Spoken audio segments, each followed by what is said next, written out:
Hoy vamos a meternos en una narrativa que la verdad lo tiene todo. Un protagonista con una misión, un rechazo, pero un rechazo brutal, y una intervención que de repente cambia todas las reglas del juego. Totalmente. La base para nuestro análisis de hoy es un resumen bastante detallado del capítulo 8 de un texto que se conoce como La misión de Alma en Amonia.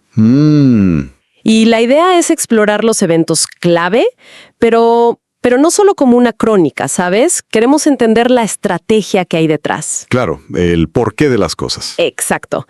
Vamos a seguir a un profeta, Alma, en su intento por reformar esta ciudad tan hostil, Amonia, y ver cómo un fracaso que parece absoluto se convierte en realidad en el punto de partida de un plan completamente distinto. Exacto. Y creo que es fundamental decir esto desde el principio. La fuente que estamos viendo presenta este capítulo no solo como la aventura de un profeta, sino más bien como una radiografía de una sociedad en decadencia. Una radiografía. Me gusta ese término. Sí, porque describe a la gente de Amonia como endurecida, politizada y arrogante. O sea, lo que vamos a ver hoy es el preludio, es la preparación del escenario para un conflicto ideológico y espiritual también, mucho más grande que está a punto de estallar. Perfecto. Entonces, empecemos por el principio. Situemos al protagonista. A Alma. A Alma. Él viene de una misión que fue muy exitosa, en una ciudad llamada Gedeón. Le fue muy bien ahí. Claro, uno se imagina que debe sentirse satisfecho, ¿no? Como con el viento a favor. Y justo en ese momento recibe un mandato. Ir a predicar a este nuevo lugar, Amonia. La ciudad no es para nada aleatoria. No es al azar. Para nada. Amonia tiene un historial de disidencia, de rebeldía. No es un territorio neutral. Es, en esencia, el corazón de la oposición. El centro neurálgico del problema. Justo. Y el mandato divino es severo y directo. Llamar al arrepentimiento y advertir de una destrucción que es inminente si no cambian. Así que Alma no va a una ciudad que es simplemente ignorante. No. Va a una ciudad que ha elegido activamente el camino contrario. Lo están mandando, pues, directo al nido del avispón. Con razón la bienvenida fue la que fue.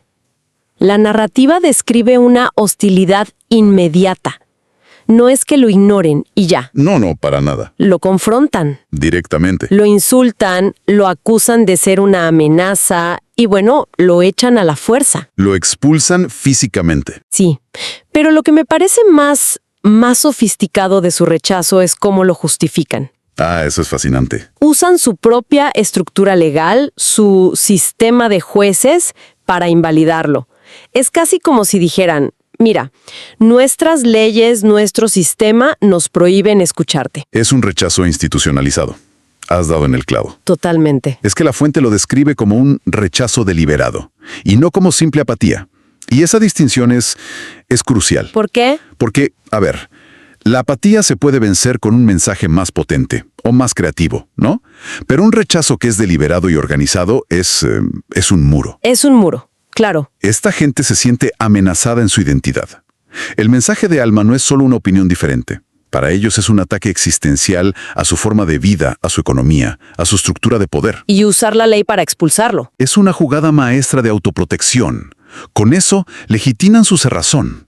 Así que el primer intento, un fracaso absoluto. Y me imagino la desolación de Alma. Claro. Viene de un éxito tremendo en Gedeón y de repente se topa con esta pared que no puede romper. La fuente menciona que estaba deprimido, y no es para menos. Es que parece que la misión terminó antes de empezar. Exacto. Pero es justo en ese momento, en ese punto de derrota, donde ocurre algo que lo cambia absolutamente todo. Es un punto de inflexión dramático. Mientras se aleja, pues, abatido, se le aparece un ángel. Y el texto nos da un detalle que es pura potencia narrativa. ¿Cuál? Que no es un ángel cualquiera. Es el mismo ángel que se le había aparecido años atrás, en su juventud rebelde. ¡Ah! ¡Qué buen detalle! Quien comparte una historia. Entiendo. Eso le da una carga emocional inmensa. Y la orden es, como mínimo, desconcertante. ¿Regresa? Regresa. A mí me llama la atención la urgencia. ¿Por qué no enviarlo a otra ciudad? A un lugar donde la gente sea más receptiva. Parecería lo lógico, ¿no? Claro. Parece un riesgo enorme, casi un suicidio. Mandarlo de vuelta al mismo lugar donde acaban de humillarlo y echarlo. Es que en ese punto la misión ya cambió de escala. ¿A qué te refieres? Ya no se trata solo de salvar a Amonaya de sí misma. El ángel revela el verdadero peligro, y es un peligro sistémico. Le dice a Alma que la iniquidad de esa ciudad, si no se le pone un freno, tiene el potencial de destruir a toda la nación, Nefita. ¡Wow! La corrupción de Amonía es como un cáncer que amenaza con hacer metástasis. La misión ya no es local. Es de seguridad nacional. Exactamente. Por eso la urgencia. No pueden permitirse perder esa batalla. Ahora todo cobra sentido. Ya no es una opción, es una necesidad estratégica. Y la reacción de Alma es fascinante. Obedece sin dudar, pero no es una obediencia ciega. No, aprendió la lección. No va a cometer el mismo error 2 veces. El texto dice que regresó prestamente, pero que entró a la ciudad por otra ruta. Es un detalle pequeño, pero que dice muchísimo. A ver. Demuestra que aprendió de su fracaso. Su primer enfoque fue directo, frontal, y chocó contra el muro. El segundo enfoque es estratégico. Es casi como una operación de infiltración. No se trata solo de que no lo vean. No. Se trata de cambiar la táctica. La fe y la estrategia aquí no son excluyentes. Y es precisamente en esta otra ruta donde la segunda fase del plan se pone en marcha. Y aquí es donde entra en escena el segundo personaje clave. Amulek. La pieza que faltaba. Alma, hambriento, cansado, se lo encuentra y le pide algo de comer. Pero la narrativa deja clarísimo que este encuentro no tiene nada de casual, ¿verdad? Para nada. Es una jugada coordinada. La fuente lo describe como un instrumento preparado con anterioridad. ¿Preparado cómo? Resulta que Amulek también había tenido una visita angelical. A él se le había dicho que un profeta de Dios vendría a su casa y que debía acogerlo. O sea, que mientras Alma estaba siendo expulsado, Y recibiendo la orden de volver. ya se estaba activando un agente interno en la ciudad. Exacto. Esto revela un principio fundamental de la historia. La misión era demasiado compleja para una sola persona. Es la pieza que faltaba, tal cual. Y me parece muy interesante el rol que juega Amolek al principio. No salen a predicar de inmediato. ¿No? ¿Hay una pausa? Alma se queda en su casa varios días. Le da refugio, alimento. Uno podría pensar que es solo un descanso, pero parece algo más. Es que es una fase de preparación y consolidación. Por un lado, Alma se recupera física y espiritualmente. Y por otro, fortalece a su nuevo aliado. Claro. El texto dice que bendice a Amulek y a toda su casa. Está creando una base de operaciones segura, un santuario en medio de territorio hostil. Una base de operaciones, me gusta. Y, probablemente también, fue un tiempo para compartir información. Alma traía el mensaje, pero Amulek conocía el terreno. ¿Quién era quién en la ciudad? ¿Los centros de poder? ¿A qué tipo de argumentos era la gente más sensible o más hostil? Estaban afinando la estrategia. Eso le da una profundidad mucho mayor a esos varios días. Ahora, hablemos un poco más de Amulek como personaje. Él no es un marginado, ¿no? No, para nada.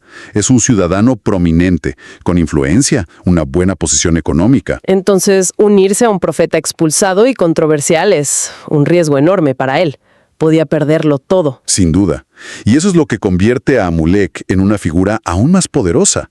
No es alguien que no tiene nada que perder. Al contrario, su decisión de unirse a Alma tiene un costo potencial altísimo. Su estatus social, sus negocios... Su reputación, incluso su seguridad. Esto demuestra que su convicción es profunda.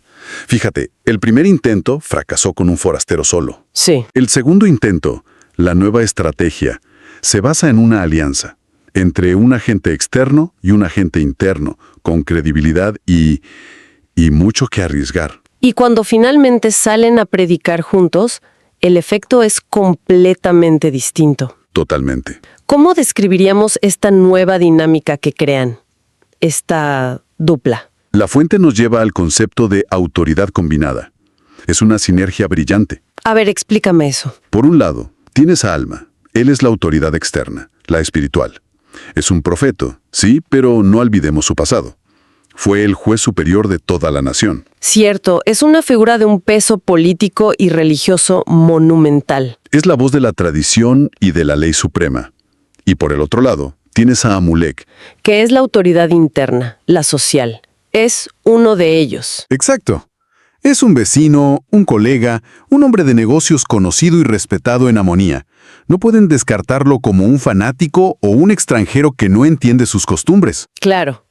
Y lo que esta alianza logra es forzar una crisis de identidad en el pueblo. Ya no pueden definirse simplemente en oposición a un otro externo. Ahora la división está adentro. Adentro, en su propia comunidad. Amulek, al unirse a Alma, obliga a cada ciudadano a preguntarse, ¿de qué lado estoy yo? ¿Del lado del poder establecido? ¿O del lado de uno de los nuestros que ahora dice que todo está mal? Fractura el consenso. Exactamente. Fractura el consenso que les permitía estar tan unidos en su rechazo inicial. Claro, ya no es tan fácil.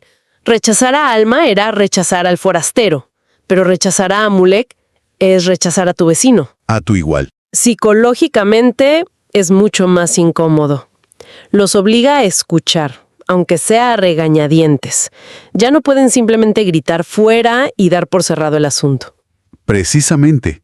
La dinámica del nosotros contra él se transforma en un nosotros contra nosotros.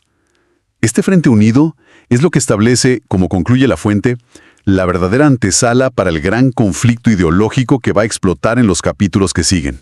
La presencia de Amulet les impide. Barrer el problema debajo de la alfombra. Tienen que confrontarlo. Bien, si tuviéramos que destilar las ideas más potentes de este análisis, ¿cuáles serían? A mí me queda clara la primera. Amonía no es solo un lugar, es un arquetipo. Sí, es un modelo. Es el modelo de una sociedad que se ha atrincherado en su propia ideología y que usa sus instituciones para defenderse de cualquier idea que venga de afuera. Totalmente de acuerdo.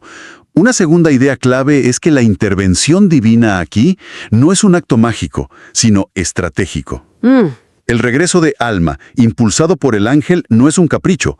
Es una respuesta calculada a una amenaza existencial que trasciende las murallas de la ciudad y pone en riesgo a toda la nación. La gravedad de la situación exigía esa segunda oportunidad. Exacto. El tercer punto, sin duda, es el rol de Amulek.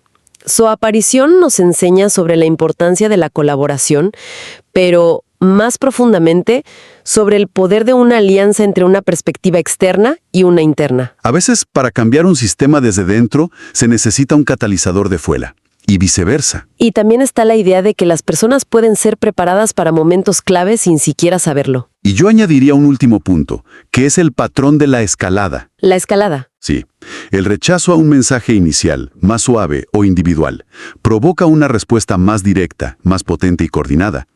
La primera visita de Alma fue una advertencia que pudieron ignorar. ¿La segunda?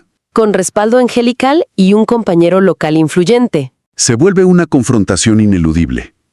Es una lección sobre cómo la resistencia a una verdad incómoda, a menudo, solo logra que esa verdad regrese con más fuerza. Queda clarísimo. Este capítulo es mucho más que una simple historia.